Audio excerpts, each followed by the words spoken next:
तर आज आपल्याला पाहायचं आहे संख्येचे मूळ अवयव पाडणे।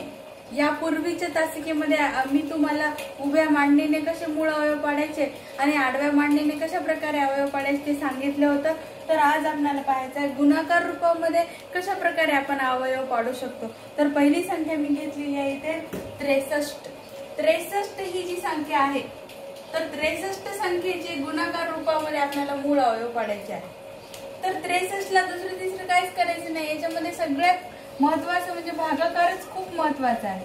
63 ला कोणत्या संख्येने भाग जातो? 9 9 7 63 किंवा 7 9 63 म्हणजे त्या 7च्या टेबल मध्ये 63 ही संख्या येते आणि 9च्या टेबल मध्ये येतेच। म्हणजे आपण डायरेक्ट 7 ने भाग घालू। 7 9 63 मी डायरेक्ट भाग घातलेला आहे, तुम्ही शून्य वगैरे देऊन भाग घालत चला। तर मी 63 चे मग काय अवयव आले? 7 आणि 9 हे दोन अवयव आलेले आहेत। मग इथे डायरेक्ट ही जी संख्या आहे ती अशीच लिहायची, त्याच्या खाली असं क्रॉस बाण करायचे।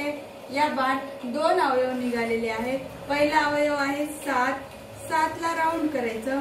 दुसरा अवयव निघालेला आहे 9, 9 ला सुद्धा राऊंड करायचं। मग हे केल्यानंतर आपल्याला ही संख्या जी आहे ते पहा इकडे, इथे 9 संख्या आलेली आहे। मग या 9 चे पुन्हा आपण भाग घालायचा आणि 9 ला कोणत्या संख्येने भाग जातो? 3 ने भाग जातो। 3 त्रिक 9 म्हणजे 9 चे अवयव काय आले? 3 गुणिले 3। तर मग आपल्याला ही जी संख्या आहे 7, ही 7 आपल्याला अशाला अशीच लिहायची 7 पहिले गुणिले मग या 9 चे आपल्याला आणखी दोन फॅक्टर असणार आहेत। या 9 चे कोणकोणते आले होते? पहिला आला होता 3 आणि दुसरा आला होता 3। मग आता पहा सगळे विषम संख्या आलेली आहे। विषम संख्येचे जे अवयव आहेत ते 1 आणि 30 संख्या स्वतः असे एवढेच अवयव पडतात। म्हणजेच या 63 या संख्येचे गुणाकार रूपामध्ये अवयव आलेले 7 गुणिले 3 गुणिले 3 म्हणजे 63 चे पहा मी इथे सांगते 7 गुणिले 3 गुणिले 3। आपलं उत्तर बरोबर आहे की नाही? कसं पाहायचं? गुणाकार करून पहा। 7 त्रिक 21, 21 गुणिले 3 म्हणजे 21 त्रिक 63। तुम्हाला जर येत नसेल तर गुणाकार करून पहा, म्हणजेच आपलं उत्तर राईट आहे। हे याचे गुणाकार रूपात आपण अशा प्रकारे मांडणी करू शकतो। त्याच प्रकारे दुसरं आपण गणित घेतलं होतं 45। 45 चं सुद्धा आपल्याला तसंच करायचं आहे। 45 ला कोणत्या संख्येने भाग जातो? 9च्या पाड्यामध्ये 45 असतात आणि 5च्या पाड्यामध्ये असतात। तर 5 ने डायरेक्ट भाग झाला। 5 9 45। हे सगळं तोंडीच करायचं असते, पण मी तुम्हाला लेखी रूपामध्ये सांगत आहे जेणेकरून तुम्हाला समजावं म्हणून। मग 45 चे आपल्याला अवयव आलेले आहेत, हे असं याला राऊंड करायचं आणि इथे क्रॉस करायचे, असे दोन एरो करायचे। दोन अवयव आहेत म्हणून दोनच एरो केले मी। पहिला अवयव इथे लिहिणार आपण 5 आणि दुसरा अवयव आहे 9, तो 9 आपण इथे लिहायचा।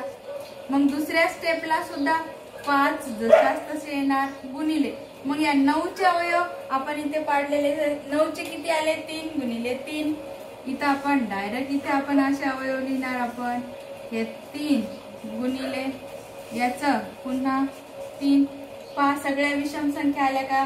5 3 3 हे सगळे विषम संख्या आहेत, म्हणजे याचे पुन्हा अवयव पडू शकत नाही।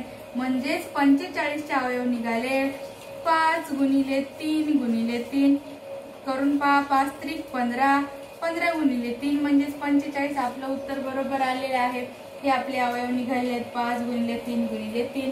तर तिसरे एक गणित मी समजून सांगते तुम्हाला। 20 ही संख्या आहे। या 20 या संख्येचे आपल्याला कशा प्रकारे गुणाकार रूपात करायचं आहे? 20 ला सुद्धा भाग घालून पहा।